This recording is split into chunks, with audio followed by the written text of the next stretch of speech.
it says, "But Daniel purposed in his heart that he would not defile himself with the portion of the king's meat, nor with the wine which he drank. Therefore he requested of the prince of the eunuchs that he might not defile himself." Daniel's handling of this situation with the names and with the food sets the spiritual tone for the entire book. He committed to follow and to serve the Lord, even in a strange land where his convictions made no sense to those people around him.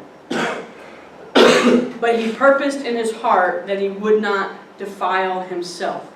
So, in chapter 2, when Nebuchadnezzar comes to him, saying, "I have had this dream," he was able to interpret it.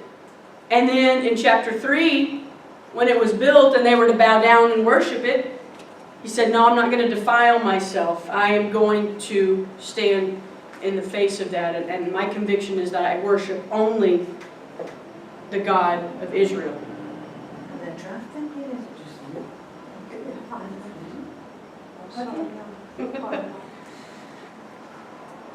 So, his commitment to not defile himself is the reason that we know about him so many thousands of years later. Had Daniel not purposed in his heart, there's a good chance that we would never have heard his name again. But the book of Daniel is full of lessons and instructions for us as present-day believers. He's a shining example of someone who would purpose in their heart to obey the Lord regardless of the consequence. He didn't compromise his doctrines. He held to and he lived out and he practiced the standards of holiness, both inward and outward.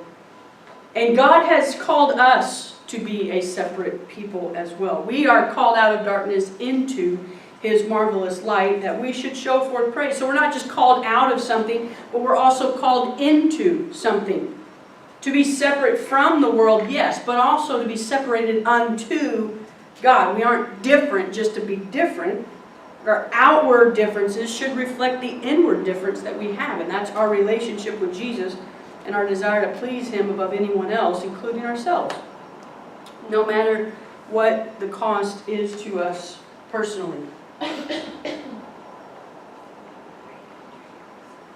Chapter 2 is Nebuchadnezzar's dream of the image. And again, this is a prophecy of the times of the Gentiles.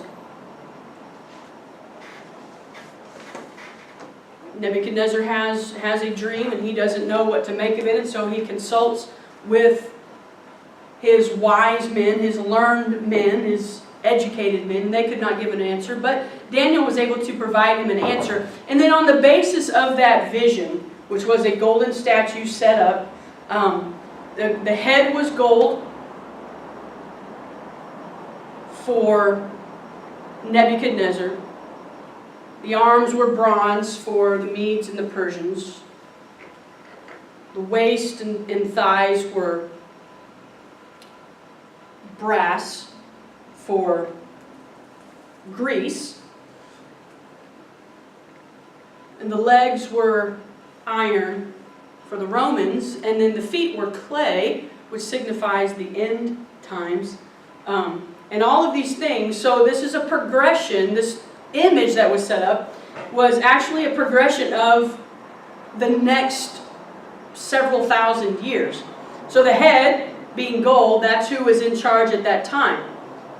The arms and the chest were silver. Again, that represented the Medes and the Persians. The Medes and the Persians are actually the ones who took over. We'll see in chapter 5, they're the ones that attacked the city, and they end up taking over world dominance over Babylon. And so now it's the Medes and the Persians in charge. And then the waist and the thighs are bronze, signifying Greece. They're the ones who conquered the Medes and the Persians and became the dominant world power at the time. And then the legs of bronze, or iron rather, is signifying Rome. They came in and they took over, and so now they're the world dominating power. And then the feet of clay, again, is the end of time.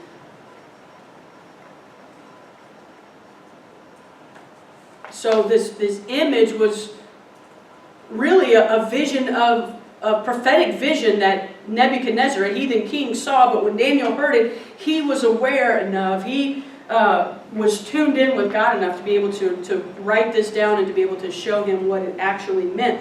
And then based upon that image, Nebuchadnezzar actually builds this image. But he makes it of solid gold, which is different than what was seen in the vision, because the vision showed the progression of kingdoms after him that would take over him, but he makes this out of solid gold, kind of defying what God had said was going to happen. Because there was gold, and there was silver, and then there was bronze, and there was iron and clay, but he makes this out of solid gold, meaning Nebuchadnezzar is going to rule forever. This is never going to change. So he was kind of a very conceited, self-centered person, very proud, and that's one of the reasons God kind of levels him out in chapter 4. But chapter 3 houses the familiar fiery furnace story of Shadrach, Meshach, and Abednego. Daniel's friends exhibit their courage in not in refusing to worship this image. And of course this is inspiring to us in times of our trials to stand strong in the face of those things. But the image of gold that's described there is described as being 90 feet tall and 9 feet wide. That's really big. The obvious intent of this was to impress people by the size of this image. They set it up in this plain called the plain of Dura. And so he builds this golden image, sets it up, and then he calls for all of the officials of his empire in order to dedicate this image. This display of officials was, on one hand, it was a demonstration of the power of Nebuchadnezzar's empire. So it was a very political statement. He brought everybody in. Now, again, Babylon is the dominant world power at this time. They've conquered pretty much the known world. And so when he brings in all of these political officials, he's making a political statement saying, look what I've done. I'm a powerful person. So it was political. On the other hand, it was significant as it was recognizing the deities who in their thinking were responsible for their victories. So Nebuchadnezzar is also making a religious statement with this image saying, our gods have reigned victorious over your gods. So it was political, it was also religious, but the worship of the image was intended to be an expression of this political loyalty to Nebuchadnezzar rather than an intended act of religious persecution. While it did kind of reflect some religious qualities, it was more about a political statement than it was about a religious statement. In the Babylonian culture, it was nothing for them to just simply add a god to this pantheon of gods. In any heathen culture, the Romans in the early church in the New Testament are the same way. The Greco-Roman culture, it was no big deal. They conquered an area and they had a god. They would just add it to their gods. Well, this is obviously a problem for the Israelites and then for New Testament believers who are commanded to worship the Lord thy God, and him only shalt thou serve. This is a problem. And so Babylon is saying you can maintain your allegiance to your one true God, but you have to worship our gods as well. And that was an issue for them, and that is seen in this story because they refused to bow down. And this refusal was considered by Nebuchadnezzar to be rebellion to them. So they were rebelling, not necessarily religiously, they were rebelling politically. And so if the Jews who had been taken captive here in Babylon were saying, we will not bow down to you politically, in essence they were making the statement, you don't really own us. You didn't really conquer us. And so it was an affront to Nebuchadnezzar. Therefore, he dealt with it rather harshly. So we know at the sound of the music, everyone was to fall down and to worship this golden image, and the refusal to do so was an act of hostility against them, treasonous, if you will. So they didn't do this. Now, who is missing from this story? Daniel is missing from this story. Where's Daniel?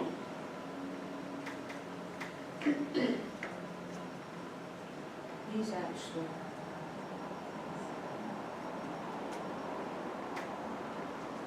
That's the correct answer. We don't know. We don't know where Daniel is. But we see no one there.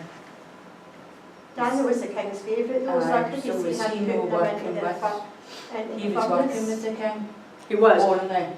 He was pretty high up with the king, especially after he had interpreted the dream and the vision. So that's one theory, is that Nebuchadnezzar would have needed them around for... So we didn't touch him? right, that he was exempt from the punishment. Some have said, well, Daniel didn't really see this as a religious thing, he saw it as a political thing, therefore he did bow down. I kind of don't, I can't really see that happening. I tend more to believe that he didn't bow, but he was just kind of exempt because of his elevated position. Yeah. He was like third in command in the kingdom. Nebuchadnezzar needed him. And Nebuchadnezzar did lead him. Yeah. So some have also said that maybe he was out on assignment because he was so high up that the king had him out on a political errand. But I don't really see that either, because he had called for all the politicians and everybody to come to him. So I doubt he would have somebody sent out. I think he was just exempt from the punishment. I don't believe he bowed, but I would tend to believe. And again, we don't know for sure, and it's not really a matter of, doctrinal significance. He was quite cunning and things like that, so he knew that if he needed somebody, he had to have that person by his side. So Yeah. take it, he would have been. And he respected Daniel. We find this out later as well, definitely in chapter 4. But they had they had a good relationship, even though, Daniel's interpretation of Nebuchadnezzar's dreams was always pretty negative towards Nebuchadnezzar. Apparently he did it in such a way, and his spirit and attitude was in such a way that Nebuchadnezzar could still respect him and desire him to be close to him. And so that's a significant lesson for us, is that, even when we have to confront others about the challenges in their lives, or the sins maybe, and confront even our enemies, the way in which we do that is important. We need to do that in a way that we can maintain that friendship and that level of respect between each other. And so we see Daniel do that. We definitely see him do that in chapter 4, when there's this vision and it's about Nebuchadnezzar's kingdom being cut off. He was able to deliver that message to the king.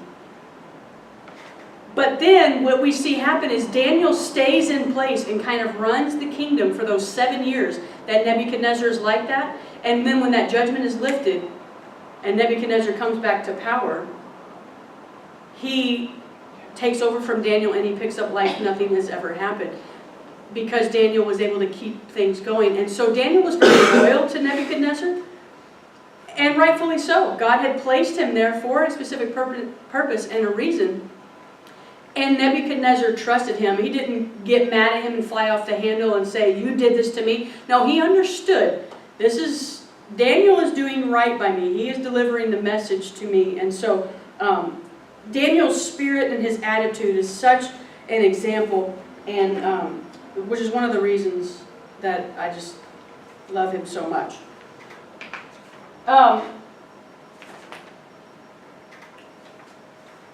So we have like 2 minutes left. Oh my goodness. So when they're thrown into the fiery furnace, obviously they're not consumed, but what's interesting is when the king, he gives them a chance. They don't bow down the first time, and so he says, "Okay, we're going to do it again, and if you don't bow down this time, then we're going to throw you in the fiery furnace." And they answered him, and they said, "O king, we are not careful to answer you in this matter. We know that our God can deliver us."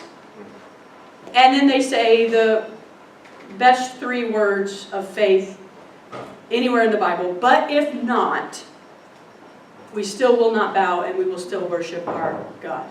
We know that He's able to. But even if He doesn't, we're still going to worship Him because He is sovereign and He is greater than any other. They said, we're not careful to answer you in this matter. We don't have to think about it, King. We don't have to mull it over. We don't have to talk amongst ourselves. We know God's able. But if He doesn't choose to, we're still going to worship Him. And we know that they came out of that situation. They didn't even smell like smoke, which is a very big testimony to what they had just been through. They didn't even smell like or look like they had been through anything. Are there any questions? I know we didn't get through all of this today. Maybe I'll try to pick up chapters 4, 5, and 6 before we do our presentations next month. But are there any questions that anybody has? I can answer none from Sunderland. Anybody here? No? All right. Well, thank you for your attention. We will. Chapters 10 and 11 for over again. Okay, I can give you.